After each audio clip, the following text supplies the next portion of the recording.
नमस्कार, मैं हूं आपके साथ मयंक। देखिए, असदुद्दीन ओवैसी ने बिहार चुनाव की तारीख आने के बाद एक बड़ा फॉर्मूला बताया है। उन्होंने ये बताया है कि कैसे बिहार में नीतीश और मोदी को जीत से रोका जा सकता है। इसके लिए उन्होंने एक बयान दिया है। उन्होंने एक प्रकार से आरजेडी पर निशाना भी साधा और तेजस्वी को एक बड़ा ऑफर भी दिया। उनका ये कहना है कि अगर महागठबंधन जीतना चाहता है, अगर विपक्ष जीतना चाहता है, तो उन्हें मुस्लिम वोट्स अपने साथ रखने होंगे, उन्हें ओवैसी को अपने साथ रखना होगा, एआईएमआईएम के साथ डील करनी होगी। तभी बिहार में नीतीश और पीएम मोदी का जो विजय रथ है उसको रोका जा सकता है। हम आपको सुनाते हैं क्या है ओवैसी का ये पूरा फॉर्मूला।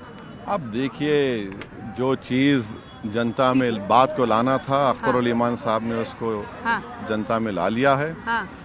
हम अपनी ताकत के एक व्यू पॉइंट से, क्योंकि अक्सर जो सेकुलर जहन रखने वाले लोग हैं वो बार बार अख्तर उल ईमान साहब से हमसे कहते हैं आप कोशिश क्यों नहीं करते, आप अलायंस करना नहीं चाह रहे।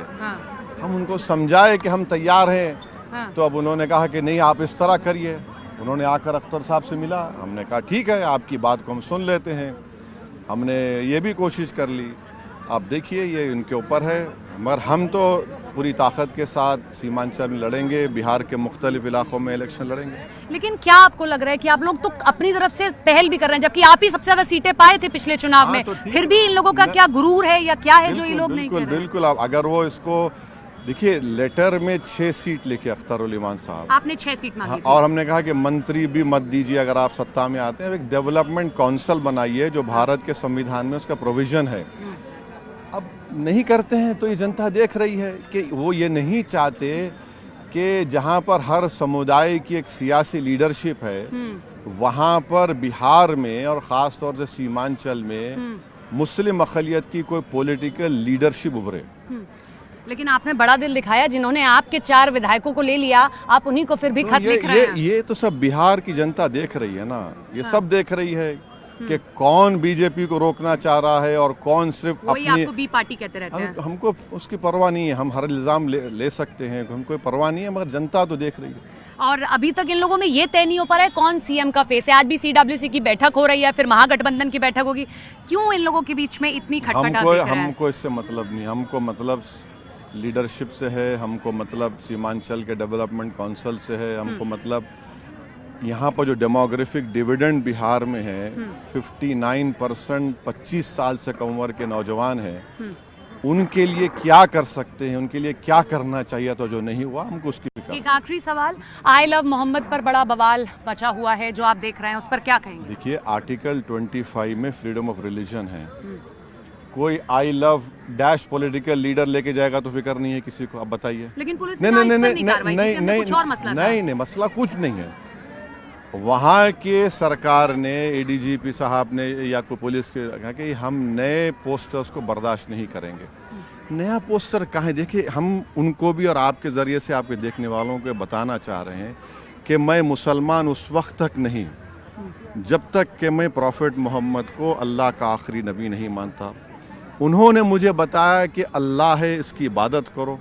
उन्होंने मुझसे कहा कि आप मुझे सबसे ज्यादा चाहिए अपनी औलाद से, दुनिया की दौलत से बढ़कर। तो हमारे लिए सब मतलब कुछ, आप कह रहे हैं जानबूझ के किया? नहीं, सब कुछ हमारे लिए प्रॉफिट मोहम्मद है। अगर कोई पोस्टर बनाया है, एंटी नेशनल थोड़ी है।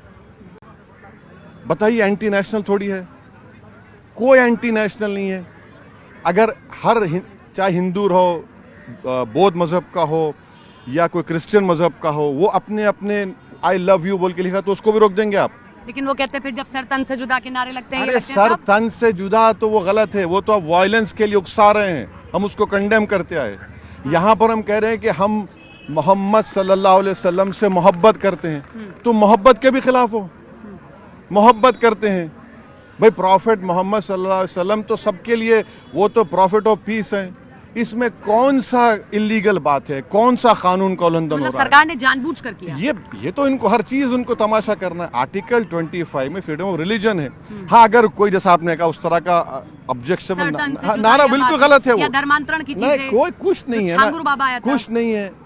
वी लव मोहम्मद सल्लल्लाहु अलैहि वसल्लम क्या है? आप यहाँ कितने मुसलमानों से पूछ लीजिए, तुम प्रॉफिट मोहम्मद को चाहते नहीं चाहते, सब कहेंगे आप रसूलुल्लाह सल्लल्लाहु अलैहि वसल्लम चाहते हैं। अब इसमें गुनाह क्या है? नहीं नहीं नहीं नहीं, इसमें गुनाह कुछ नहीं है। इसमें देखिए, समझिए, हम जो कलमा पढ़ते हैं कि अल्लाह एक है और मोहम्मद सल्लल्लाहु अलैहि वसल्लम उसके आखिरी नबी और प्रॉफिट है, वो तो हमारा ईमान का हिस्सा है। मैं मुसलमान ही नहीं अगर उनको नहीं माना तो इसमें बुरी बात क्या है? नेसेसरी उसको टूल दे रही है बीजेपी। मैं पता है जल्दी हो रही। एक आखिरी सवाल, पिछली बार ये हुआ था कि इनके साथ नहीं तो कहीं और बात बन सकती है। आप अभी भी बात की जा रही थी आपके मन से कि हमारे बिना सरकार कोई नहीं बना पाएगा, ना बीजेपी ना आरजेडी ना कोई, हमारे बिना मुख्यमंत्री किसी का नहीं बना पाएगा। तो उधर जाने की भी नहीं तो नहीं तैयारी नहीं, सुनिए, क्या वो शेर क्या है, वो आसमां और भी हैं, क्या है वो, सितारों से जहां आसमां और भी हैं, बहुत है, कोई फिक्र की बात नहीं है भाई। हमारे पास जो है एक मंजावा सियासतदान अख्तर अली मान है, आफ्ताब साहब हैं, ये तमाम लोग हमारे हैं। हम लोग इन बैठे हुए नेताओं के लिए नए हैं, मगर मंझे हुए हम लोग, देख लेंगे।